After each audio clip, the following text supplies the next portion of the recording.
Hi, David. How are you? Hi, Rachel. Hello. To start, this is like you have been in a couple of projects in a row where I've been like, yeah, that's perfect for David Dastmalchian. And it is like this and the creep tapes, where I was like, yeah, he should be working with Bryan Fuller. That makes sense. And then also, like, yeah, he would be. Oh, and Dexter. You've just been in a bunch of things where I'm like, yes, this is perfect, a perfect fit for you.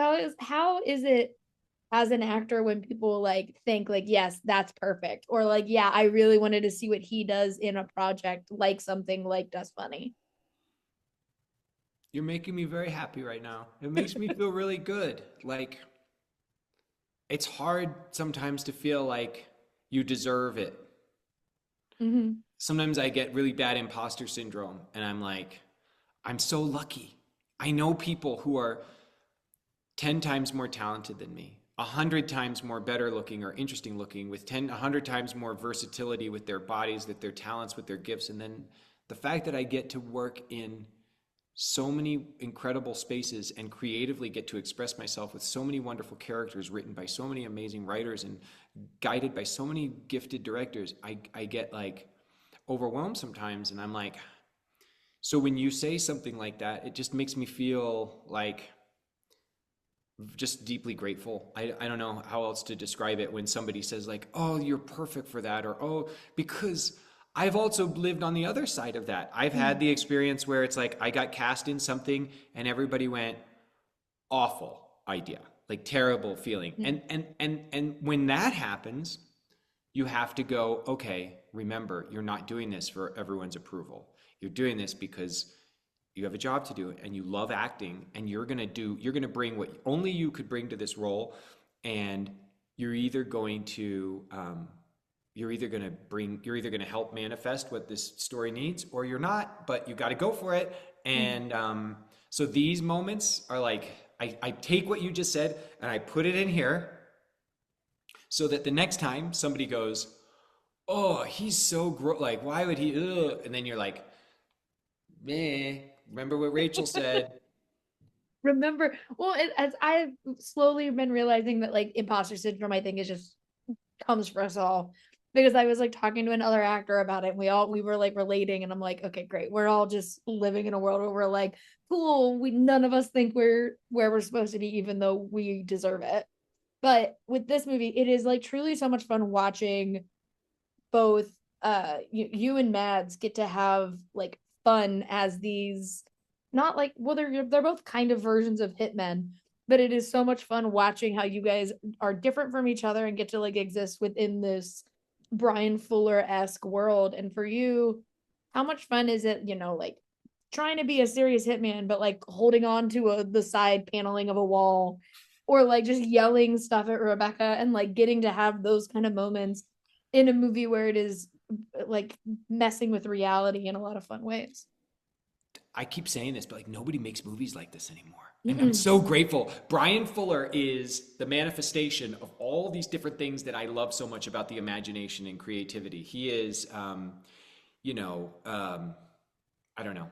Bryan is not only like a brother to me, but he's also a wildly inspiring mentor to me. I look up to him so much as a storyteller. So when I have the opportunity to get to play in a world that he's created, I go, just look at the words. Just look at the words. Just listen to Bryan. Look around you at the world that he's created. Because once you start watching this film, I cannot freaking wait for people to see this movie. Once you enter the world of Mm-hmm. Dust Bunny, you see that it is this fantastical, incredibly stylistic, beautiful, lush world, the kind of which we don't see movies like anymore. It's dark, there's kids, but there's danger, there's insane character, arcs.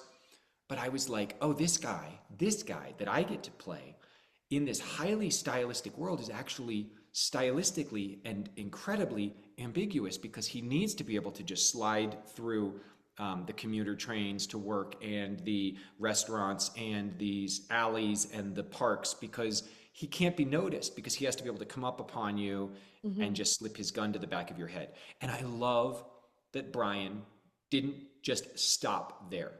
He gave this character also a depth of awareness and a severe kind of concern almost parental concern for the safety of this child who's caught up in the middle of all of this. And then Rebecca, holy shit, how cool is she? She's so awesome. She's a friend of Brian's. Brian just brought all of his friends together basically. We got to play in his magical, wonderful sandbox. But like me and her and everybody else on that day, but me and her in particular had so much stinking fun being up on cables and trying to climb like these beautifully wallpapered walls to get away from what it was that we were like, is that really happening? Mhm. Oh my God, it was so fun. What I wanted to ask, because I asked Brian and Mads this, but like the what I loved about this movie is yes, it's the monster under the bed, and everyone kind of had that fear growing up, but it reminded me more of like the movie monsters I was afraid of as a kid. Like I had a reoccurring dream as a kid that the blob was gonna The like come blob. in I with my almost said the family. blob. The blob Me too. that was I my was fear. terrified when I was a little boy. I used to lay in bed petrified of this is so strange and it explains so much about me. As a very little boy, I was raised in a very religious environment where the concept of eternal life was always talked about. And I would Mhm. lay in my bed and I would stare at the ceiling and think about eternity and infinity and like, what does that look like? What does that mean? So you never need to sleep? Does it ever end? Do you ever like, that seems terrifying to me. And out of the ceiling would come this blob. And it The looked blob. like a giant, sweaty, hairy meatball. And it would just spin over my head as a kid. I would lay there and stare at it. And I would have my whole body would have this feeling of like fear. And I don't know when that stopped happening, but every once in a while I'll get overcome with that feeling of fear. And I think that's me and my like consciousness wrestling with the overwhelming concept of infinity. And I think it Mhm. goes all the way back to being a little kid. So for you, that blob, whatever that represented, the unknown, I don't know, Mhm. what was it for you, do you think? And mine was like literally the blob from the movie The From the Blob. movie. Yeah. Yes, like it was like it would be in my basement and like would be coming for my whole family, and I would wake up like, why was I dreaming about the blob coming for my family? But it was like it was literally the blob from the movie. Because that's what I was gonna say. I was like, did you have those like monsters or things in movies that you were just like so overwhelmingly The terrified by? first the first monster that really flipped me and freaked me out was the Wolf Man. That's As a what little Brian boy, said. He said his was as a Wolfman little too. boy, I had two recurring dreams. I also had a Frankenstein fear. Hmm. I had one dream twice. It was the same dream. I had it twice. I shared an attic bedroom with my brother, and if you opened our closet, there was a little door that led to like the attic where like Hmm. the insulation was. And I had this dream a couple times that a little person version of Frankenstein would come out of that little door and come chasing me, and I would try and get downstairs. And in all of my dreams as a kid, I would and it still happens to me as an adult. I am in glue and I can't. I'm like trying to get down the stairs to get away, and I can't move fast enough, and he's coming to me. But this is wild. As a little boy, the Wolfman freaked me out so bad. I had a dream that it was like Victorian Englandish kind of vibes. Hmm. I'm coming down the stairs. I'm like a grown adult, and I am in a very nice living room, oak wood, all furnished, lovely. And there's a fireplace, and there's a man there who is a werewolf, and he's turning into a werewolf, and he needs me to help him. So he's thrown himself into the hearth of my fireplace. I'm a little kid, Rachel. Why was I having this dream? And he's like, emulsify. He's like burning while he's turning into a werewolf. And last one, I'll be really quick. I was a little boy and I had this dream that I lived in Overland Park, Kansas, that I would go be trying to get home. And this girl who I had a crush on who lived up the street, I'm only like 6 or 7, she's turning into a werewolf and coming for me. And I'm trying to run down the street to get to my house, but my feet can't move. They're like stuck in like Oh my God. tar. I had a lot of really messed up dreams as a That's, kid. but No I mean, I like that wonder. they're both Quicksand and the Wolfman are just like in the running theme of them is like Does this you're explain so much about me and why I'm so messed up as an adult? I think it does. I mean, same. I watched The Exorcist at the age of 6 and was like, no wonder I'm weird. I literally watched The Exorcist when I was This 6. Halloween, my daughter's 8, my son is 11. We did Scream, we did Child's Play, we did Nightmare on Elm Street, we did Halloween, we did, oh my gosh, so much. And I was like, am I messing these kids up? But no, they They'll love them. just love films and be weird Yep, little film buffs. they are. Well, and I wanted to ask too because my first real heartbreak at the age of 16 was the cancellation of Pushing Daisies. And I told that to Bryan when I interviewed him because I was like, that was my favorite show. It still is one of my favorite shows. But you, as someone who, now you work with Bryan Fuller, you are a perfect fit for that kind of universe. Have you ever thought about things like if you got to play a dead body on Pushing Daisies? I wish Brian could get to do one more season of Pushing Daisies, He said and I he's get to trying. be a dead body. Um, I feel like I tonally just fit in the world of Pushing Daisies. I 100% agree. I feel like I'm just like, like certain actors like Kyle MacLachlan, you know, there's a number of them actually when you think about it. Grace Zabriskie, et cetera. There's so many actors. Ray Wise. There's so many Mm, actors that you just when they would show up in David Lynch work, you go, oh, that person just fits in the world of David Lynch. mhm. I like to. This might be sounding really egotistical, actually. Maybe I should retract this, but because his work is so brilliant. I'm not saying I'm brilliant, but I'm just saying there's something about me that I feel like just fits in the world of Bryan Fuller's imagination. No, I agree. Um, Maybe I'm just so weird. I don't know. I could just like picture, I'm like, okay, I can see who you'd be in Hannibal. I can see who you'd be in this and just like break it all down. But I also love that like you do really well with like dark comedy. Because like I said, like I loved that you were basically the new Zodiac killer in Dexter. I love you being in the Creep Tapes and like all these dark comedies. What is it about like for you that is so fun about getting to kind of like play with that dark humor and getting to poke fun at things that people would be like, oh, maybe we shouldn't joke about that, but then we do anyway. Here's the thing, like going the places that we get to go, Mm, like getting to go into the realms and the chambers and the fantastical worlds that we get to go that are super dark, and there's dark places that we go. To me is a gift because I've lived in the shadows a lot. I still do. Like I still mm, struggle with stuff. I still do things sometimes. I'm like, what's wrong with me? Why am I so broken? Like, why is it so hard to just get out of bed some mornings? Why is it so mm-hmm. hard to make the right decision? Why is it so hard to not hate myself? Why is it so hard to not feel so alone in this world? And I'm not saying, and this is really important, I don't think it's useful, and I also don't think it's healthy to bring the necessary therapeutic work, either psychologically, spiritually, into the creative process as a form of therapy. But I do think it's important to bring your experience and your strength and even your hope into the work, into the dark places. Because entertainment is entertainment is entertainment. And I love entertainment. I love the mise en scene of creating a spooky castle with lightning crashing. And I want to make everything from Rocky horror all the way to the most serious telling of Dracula ever accomplished.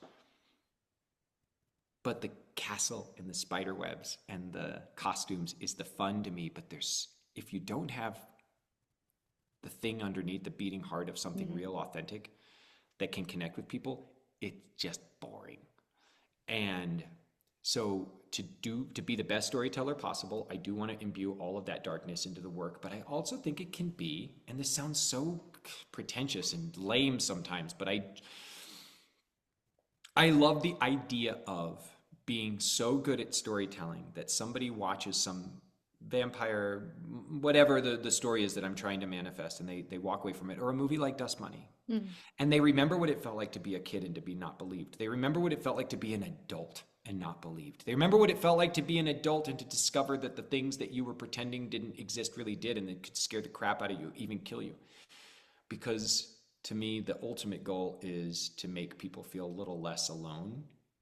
So that's why. I think that's yeah. why we go there. Yeah, that was a very Meisner answer. I studied Meisner in college. So every time when an actor starts doing that, I'm like, that sounds Meisner-y. Oh, Franklin. I was like, that sounds like Meisner. But for last question I want to ask is like, obviously, you get to have a lot of fun with your works, whether it be with Bryan Fuller or James Gunn or whoever it is.